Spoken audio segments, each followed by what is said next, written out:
ரூபம் அமரல் தொழிலே கண்மலரும் மாமான் மகளே வணிக்கரவும் தால் திருவாய் வானீர் அவளே எழுப்பேரோ உணவகனான் உமையோ அன்னி செவிடோ அனந்தலோ ஏவ பெருந்தயல் மந்திரப்பட்டாலோ மாமாயன் மாதவன் வைகுந்தன் என்னும் నామం భావం లభించేరో రమావాయ్ అనేది వాళ్ళ పాత్ర. ఈనాటి గోపిక స్థితి ఏంటంటే భగవద్గీతలో మనకి చెప్పినట్టుగా స్థిత ప్రజ్ఞత స్థితిగా ఉంటుంది అన్నమాట.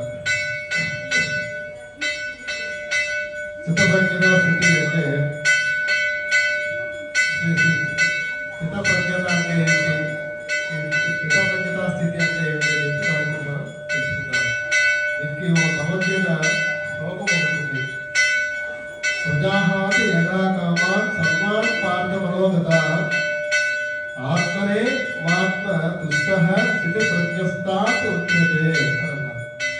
ఈ శ్లోకం అర్థం ఏంటంటే ఎవరైతే సమస్త కోరికలన్నీ కూడా తనైతే వదిలిపెట్టేసి మనస్సును ఆత్మను పరమాత్మ చెంద నిలిపితే ఆ నిలిపి తన విధిని నిర్వహిస్తే, అంటే నేను ఏం చేసినా ఆ పరమాత్మ నాకు ప్రతి విషయంలో నాకు తోడు వస్తాడు అని చెప్పేసి తన సుఖ దుఃఖాలు కష్ట నష్టాలు అన్నీ కూడా ఆయన దగ్గరే వదిలిపెట్టేసి నిశ్చింతగా ఆ స్వామిని ధ్యానం చేస్తూ ఎవరైతే ఉంటారో వారిని స్థితప్రజ్ఞత అంటారు.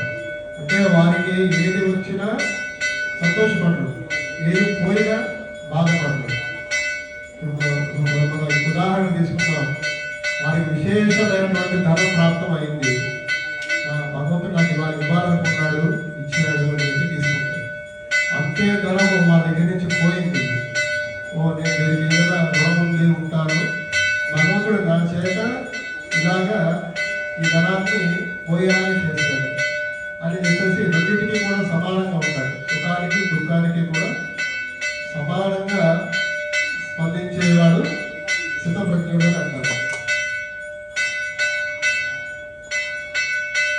అయితే ఈ గోపిక భగవానుడే ఉపాయము అని తెలిసిన, అంటే చాలా సీనియర్ అన్నమాట ఈ గోపిక. ఎంత సీనియర్ అంటే మొత్తం అన్ని గ్రంథాలు చదువుకుంది, వేదాలు చదువుకుంది, ఉపనిషత్తులు చదువుకుంది, భగవంతుని యొక్క సూక్ష్మాలని కూడా తెలుసుకుంది. తెలుసుకున్న తర్వాత తను అర్థం చేసుకోవడంలో పొరపాట తిప్పుకోట తెలియదు. ఆవిడేమనుకుందంటే ఏదున్నా కూడా ప్రతి ఒక్కటి పరమాత్మే చూసుకుంటాడు కదా, ప్రతి ఒక్కటి కూడా పరమాత్మే చూసుకుంటాడు కదా, మనం ఏముంది అని ఒక ఆలోచన వచ్చేసింది. అంటే మనకి జ్ఞానం ఎక్కువైపోయినా కూడా ఇబ్బంది అన్నమాట.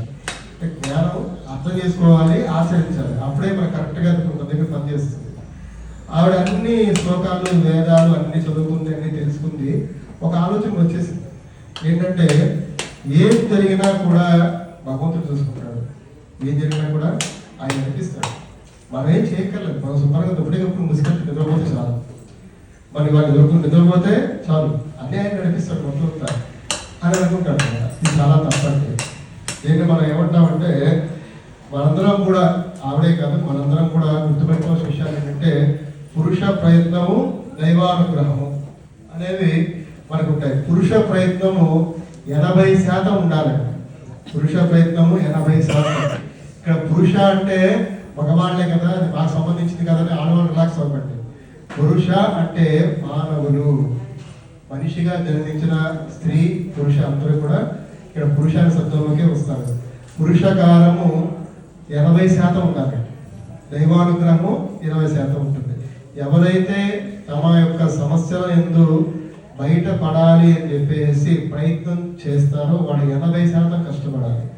అంటే ముందు వాళ్ళ ఆ సమస్యలు పోరాడాలి, పరిష్కరించుకోవడానికి ప్రయత్నం చేయాలి, దానికి తగినవన్నీ కూడా చేయాలి. అలా వాళ్ళు నిజాయితీగా చక్కగా ఆ సమస్యను ఎదుర్కోవడానికి ప్రయత్నం చేస్తే భగవంతుడు మెచ్చుకొని 20% వాళ్ళకి కలిపి ఆ యొక్క సమస్యల నుంచి బయటపడేసి విజయాన్ని కలిగేటట్టుగా ఆయన ఆశీర్వదిస్తాడు. అలాగా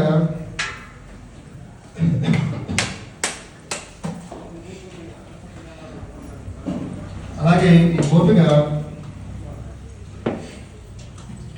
గోపిక ఏమనుకుంటుంది అంటే అన్ని యొక్క పూజలు తెలుసుకున్నాము, పురస్కారాలు తెలుసుకున్నాము, మొత్తం వ్రతాలు, భగవద్గీత సారము, భాగవతం యొక్క సారం అన్నీ తెలుసుకున్నాము, అన్ని చదివేశాము. అప్పుడు ఆ టైంలో మనం చదివేశాం కాబట్టి ఆ పుణ్యం మనకి ఒక రిజర్వ్ అయితే మన దగ్గర ఉంది కాబట్టి ఇప్పుడు మనం ఒక నిద్రపోయినా ఏం పర్వాలేదు, అది కొంచెం ఖర్చు పెట్టుకుందాం. మళ్ళీ ఇంకోసారి ఎప్పుడో మనం కూర్చొని మళ్ళీ ఎప్పుడో పారాయణ చేస్తే సరిపోతుంది.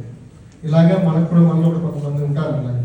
అలా కాదండి, మనం నిత్యం కూడా భగవంతుడి దగ్గర మనం చేసే ప్రయత్నం మనం చేయాలి, ఫలితం ఆయనకి వదిలిపెట్టేసేయాలి. అలాగా అంతేగాని మనం భగవంతుడే చూసుకుంటాడులే మనకి ఎందుకు వచ్చింది అని చెప్పేసి ఎప్పుడు కూడా అనుకోకూడదండి. ఇటువంటి ఈ గోపికను గోదామాత ఏమంటున్నారంటే, అమ్మా ఇది తప్పు, నీ స్వప్రయత్నం కూడా చేయాలి, నీ అంతకు నువ్వు ఎంతో కొంత నువ్వు ప్రయత్నం కూడా భగవంతుని చేరుకోవడానికి నువ్వు చేయాలి, ఇలా ఉండడం తప్పు అని చెప్పేసి ఈ యొక్క పాసురంలో ఆ గోపికను లేపే ప్రయత్నం మిగతా వాళ్ళంతా కూడా చేస్తున్నారు అనమాట. తూమణి మాడత్తు చుత్తం విళక్రియ, పరిశుద్ధమైనటువంటి మేలైన నవరత్నాలతో నిర్మించిన మెడలో చుట్టూ దీపములు ప్రకాశిస్తూ ఉండగా, అంటే ఆ గోపిక ఒక ఇల్లు ఎలా ఉందంటే మంచి మేలుజాతి రత్నాలతో పొదిగినటువంటి ఆ మందిరం గోడలు, ఆ దర్వాజలు అంతా ఖరీదైనటువంటి ఇంట్లో అది చుట్టూ దీపకాంతులు ఉన్నాయంట, అది ప్రకాశిస్తూ ఉన్నాయంట. ధూపం కమల తుగడాయి మేల్ కన్మలను, అగర ధూపంలో ప్రకాశిస్తున్నాయి. ఆ అగర ధూపంలో యొక్క అగరత్తుల ధూపం యొక్క పరిమళము మనం వసిపరుచుకుంటుంది. ఎంత చాలా బాగుందో, ఈ వాసన ఎంత బాగుందో అన్నట్టుగా అగర ధూపాల యొక్క పరిమళము మనసుని వసపరుచుకుంటుండగా, మామాన్ మగడే మణిక్కదవం తాళ్ తిరువాయ్, అంటే మామాన్ మగడే, ఓ మామయ్య గారి కూతురా లేవమ్మా అని మేల్కొలుపుతున్నారు గోపికలు. మణిక్కదవం తాళ్ తిరువాయ్, మణి కవాటం తలుపు, కవాటం అంటే తలుపు అంటే మణిలు పూసి మణిని పొదిగినటువంటి ఆ తలుపు యొక్క గడియ తీయమ్మ అంటున్నాయి. అలాగే మామీర్ అవళే ఎడుపీరో, ఇక్కడ పిలిచారు ఇవన్నీ, ఆ ఉడుకు లేదు పలుకు లేదు, అట్లాగే పడుకొని ఉంది. అప్పుడు ఏం చేశారంటే అత్తయ్య పిలుస్తున్నారు, ఓ అత్త నువ్వైనా ఆమెను మేలుకొలుపు అని చెప్తున్నారు వీళ్ళంతా. ఉన్న మగలదాన్ ఉమయో అన్ని శివుడో అనందనో, నీ కూతురికి ఏమైనా మూగదా చెవిటిదా అర్థం కాదా, మేము ఎంత పిలిచినా అది మూగదా చెవిటిదా, లేకపోతే బాగా అలసిపోయి ఎవరైనా నిద్రపోయిందా, ఏమో పెరుందయలు మందిరం పట్టాలో, లేకపోతే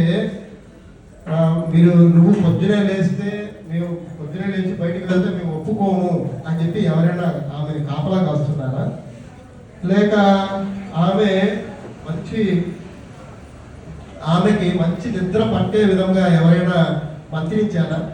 ఆమె ఎందుకు నేను ఇంత బయట నుంచి పిలుస్తున్నా పలకడం లేదు, కనీసం నువ్వైనా వెళ్ళి ఓ అత్త నీ కూతుర్ని లేపు అని అంటున్నారు వీళ్ళు గోపికలందరూ కూడా. మామా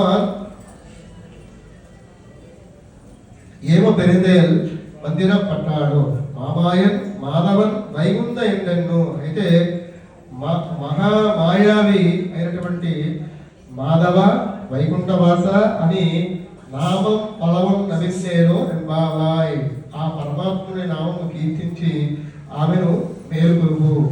అంటే పోనీ అలా లేవకపోతే ఆవిడ కూడా ఈ భగవత్ జ్ఞానం ఆవిడలో కూడా ఉంది కదా, అప్పుడు ఓ మాధవ వైకుంఠవాస అనేటువంటి పదాలు పలికి ఆ నామాలతోనైనా ఆవిడ లేపు కొంచెం అని చెప్పేసి చెప్తున్నారంటే మన గోపికలందరూ కూడా. ఇది వాళ్ళ యొక్క పాసం యొక్క అర్థం.